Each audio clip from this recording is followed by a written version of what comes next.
Hello people, ఈరోజు recipe వచ్చేసి chicken curry. So first బాండి పెట్టుకోవాలి, అందులో ఆయిల్ యాడ్ చేసుకోవాలి. ఆయిల్ కొంచెం హీట్ ఎక్కిన దాని తర్వాత లవంగా, చెక్క, యాలుక్కాయలు అండ్ బిర్యానీ ఆకు యాడ్ చేసుకొని మంచిగా కొంచెం చిట్టపడాలి.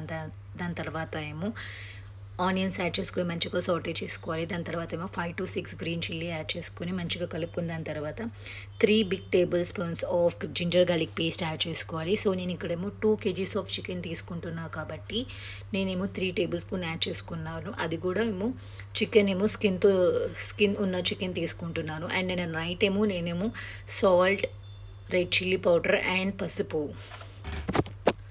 ఈ 3 యాడ్ చేసుకొని ఓవర్ నైట్ సోక్ చేసేమో ఫ్రిడ్జ్లో పెట్టేసుకున్నాను. అండ్ ఆ చికెన్ మొత్తం ఏమో ఈ ఆనియన్ పేస్ట్లో మొత్తం యాడ్ చేసుకొని మంచిగా ఏమో కలుపుకోవాలి. దాని తర్వాత ఏమో లిడ్ పెట్టేసి అండ్ ఆనియన్స్లో ఉన్న వాటర్ అండ్ చికెన్లో ఉన్న వాటర్ మొత్తం పైకి వచ్చేస్తుంది. దాంతోనే ఏమో చికెన్ మ్యాక్సిమం ఏమో కుక్ అయిపోతుంది.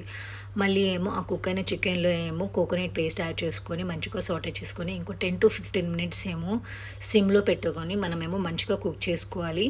అండ్ ఆయిల్ పైకి తేలేంతవరకు మనం మంచిగా కుక్ చేసుకొని అండ్ లాస్ట్లో ఏమో కొత్తిమీర యాడ్ చేసుకొని మంచిగా కలుపుకోవాలి. అంతే, సింపుల్, ఈజీ. ఇది మీరు బగారా రైస్లో తినొచ్చు.